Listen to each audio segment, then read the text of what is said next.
Brothers and sisters, things will always continue to go in a downward motion when you have left the house of bread to go to a place that seems better than where the Lord has put you. I want to talk to those who've been looking on the other side of the fence. You've been looking and you say the grass is a little bit green over there, but I want to tell you, you better be careful at looking at things that seem to look better than where God has put you. I would rather stay with God in a famine than to go to the enemy's camp that seems to look all right. The sons died. And now everything has fallen apart. They moved there because things were going bad in the house of bread. But they end up in a worse spot outside of the will of God.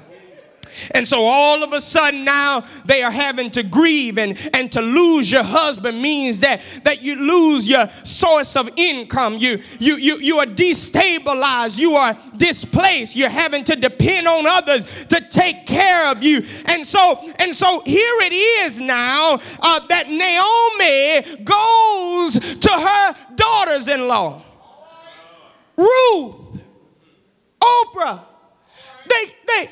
She comes and she says, girls, I thank y'all. Y'all have stuck with me. And I thank you for loving my sons and taking care of them. But now, she said, y'all got life left in you. You at an age where you can go and remarry. You can start over again. You got one or two options. You got option number one, move on. And then you got option number two, you wait on me to have some more sons. And you wait on them to grow up and you can start your life over with them. But I don't think that second option is going to be possible. So you might as well just go on.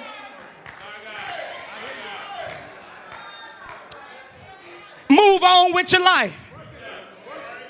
And here it is, brothers and sisters. Oprah said, you ain't even got to tell me twice.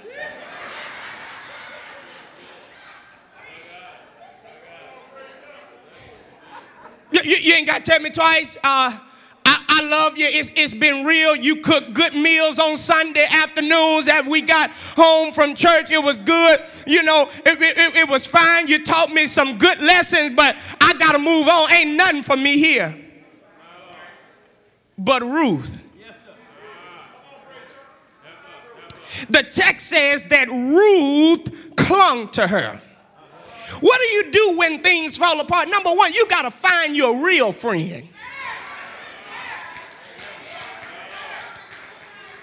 What are you talking about, Reverend? If you think your real friends are just those who are with you while everything is going all right and every day is sunny and you can pick up the tab and you can take them out on dinners and you can and y'all can have fun together. You know, no. When stuff falls apart, you will find out who your real friends are. When stuff starts falling apart, you need to pray that the Lord will show you the real friends of your life.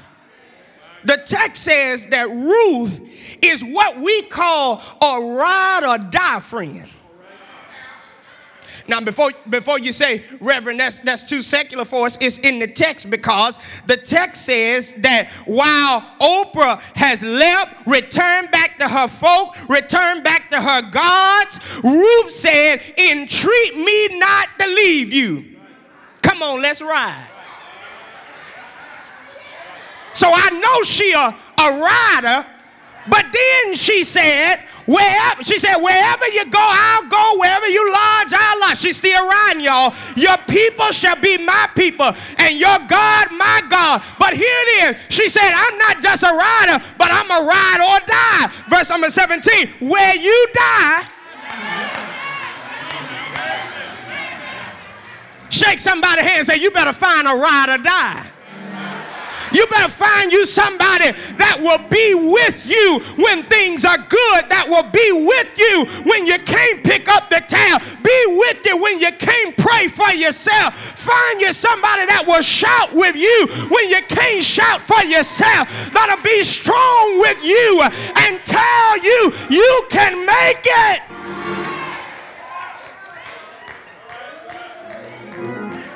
Bible says a friend loves at all times, and a brother is born for adversity.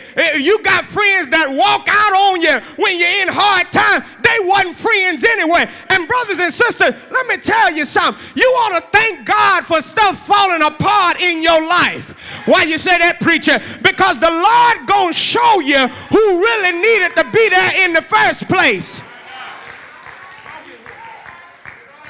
So you got to find your friend when stuff starts falling apart. You got to do something. Number two, you got to not only find a friend, a real friend, a ride or die friend, but number two, you got to learn how to do something different. If doing the same old thing ended you up in this situation,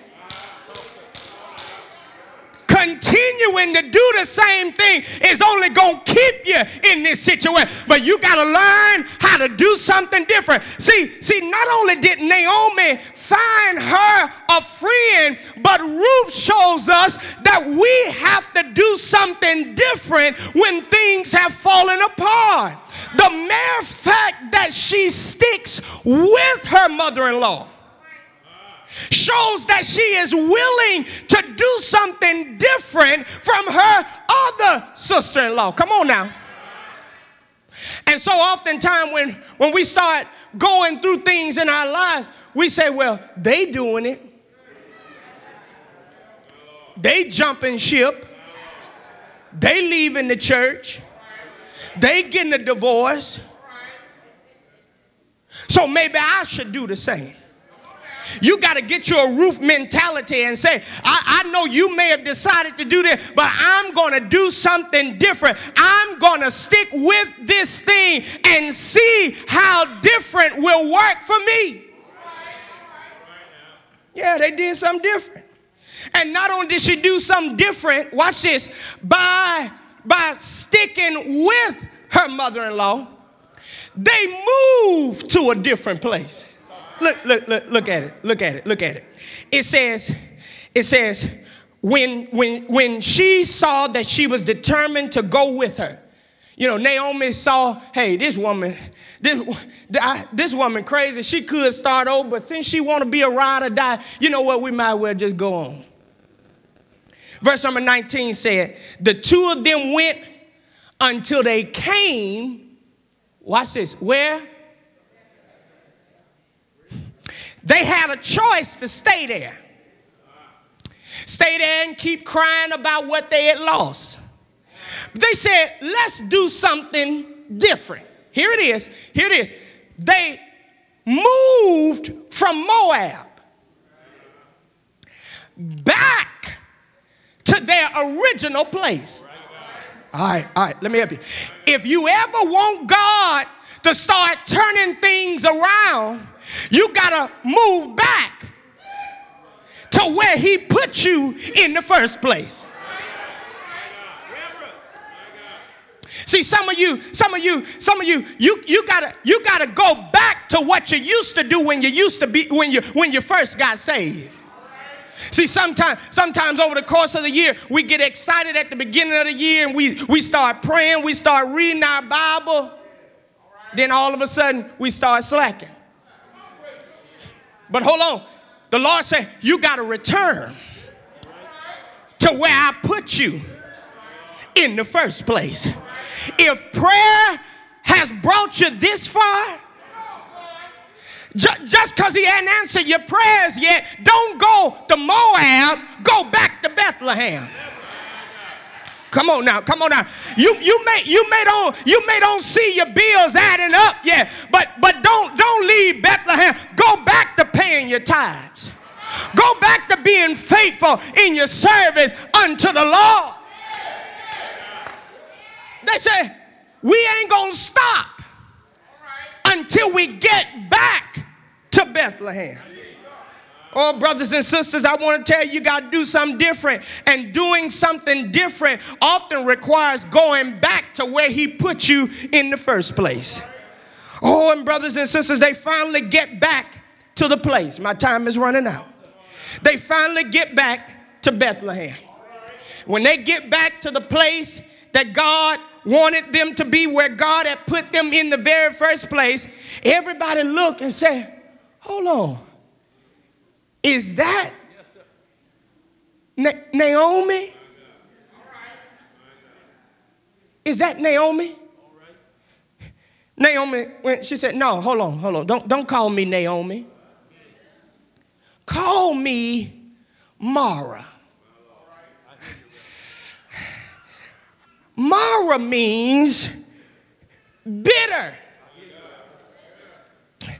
I want to talk to somebody. Just because things have fallen apart in your life, don't let it make you bitter.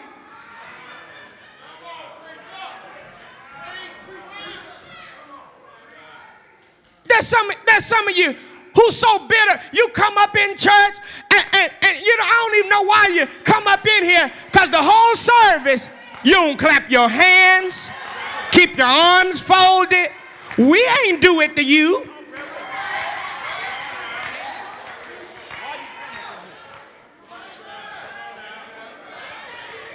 Bitter because he walked out on you.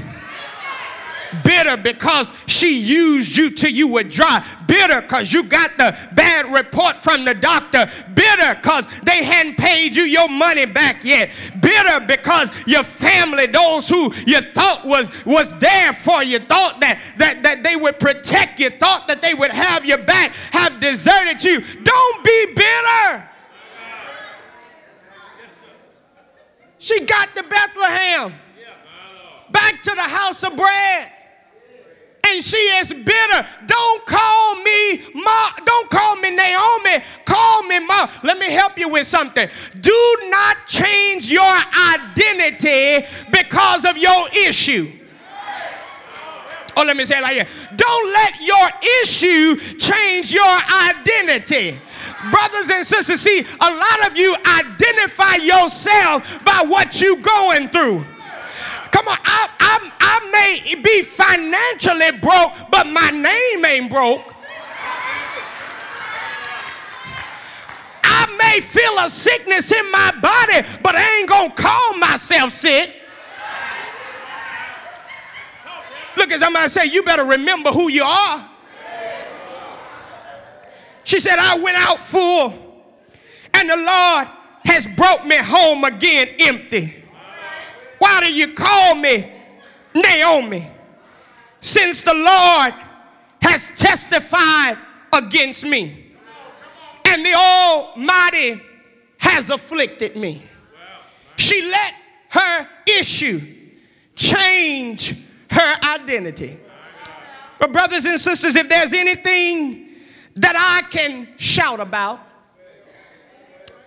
I shout about the last few words of verse number 22, because it is here that I will rest my case for tonight, and we'll pick up with chapter number 2 tomorrow.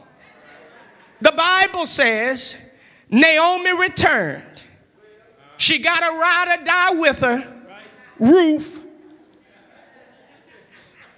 the Moabitess, and they returned from the country of Moab.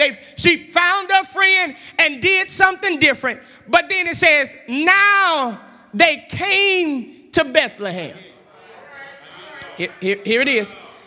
At the beginning of barley harvest. But my brothers and sisters, you can't shout over that, but I shout over that because after all I've been through, the Lord brought me back at the right time. And so it is when it all falls apart. Number one, you got to find you a friend. What kind of friend we need? We need a ride. Y'all a good class. When it all falls apart, number two, you got to do something different. But then when it all falls apart, instead of staying bitter, Here it is. You got to learn how to believe God for a new beginning. My brothers and sisters, the text says that they came to Bethlehem at the beginning of the barley harvest. Here it is. Here it is. They came at the beginning of harvest time. And so since you're at the beginning of harvest time, you can say, Lord, if you're allowing somebody else to get a new harvest, I might as well believe you to give me a new beginning in my life. It's been a good first night, and I got to leave you here, but I want to tell you tonight, it doesn't matter how stuff has fallen apart in your life. It does not matter how folk have left you and deserted you. It does not matter what you are feeling now in your body. I want to tell you that where you are right now is not the end of your story. Yes, but the Lord can give you a new beginning. I wonder, is there anybody in here tonight that believe the Lord can restore? The Lord can give me a fresh start. The Lord can help me start over again. Here's what I need you to do. I need you to find you a praise partner. And I need you to do something different instead of looking at me like I'm crazy tonight. I want you to get your new partner. Do something different. I want you to grab them by the hand tonight and tell them, say, neighbor, no matter what you're going through, I speak over your life. This is a new season. Can I get a witness in here? This is a new day. A fresh anointing is getting ready to flow your way. St. Bartley, is there anybody in here who's dealing with a rough spot in your life? Is there anybody in here who's been through some trials and tribulations that can lift your hands and say, Lord, I need a new beginning in my life. I need a fresh start in my marriage. I need a new beginning in my finances. If you ain't too bougie tonight, if you really need the Lord, you ought to stand up on your feet, lift your hands, and say, Lord, I believe you can give me a new beginning. I believe this is not the end, but I shall live and not die. I believe you can revive. I believe you can restore everything that I have lost in my life. Brothers and sisters, I want to praise the Lord because he's about to give you a new beginning. How do you know it, preacher? Because one Friday, he gave us all a new beginning. He came through 42 generations, died on an old rugged cross. They buried him in a borrowed tomb. He stayed there all Friday. He stayed there all Saturday. But early Sunday morning, he rose with all power in his hands. And because he got up, I can get up. Because he rose, I can rise. Look at somebody and tell them, say, neighbor, you about to get up. Life may have knocked you down, but it's time to get up? Won't he pick you up? Won't he turn you around? Won't he place your feet on solid ground? Is there anybody in here who can praise him for a new beginning? Yeah! You may be in a rough spot now, but shake 3 people's hand and say a new beginning is on its way. Yeah! A new beginning is on its way. Yes! It's coming my way. There's no secret what God can do. What he's done for others, he can do the same for you. Now as I take my seat, don't wait until the new beginning comes. Praise him right now. Clap your hands. Open your mouth. Yeah! Yeah! Yeah!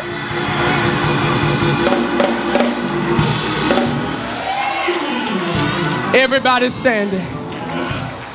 You may have hit a rough spot in your life now, but I want to tell you, you're in the right place at the right time.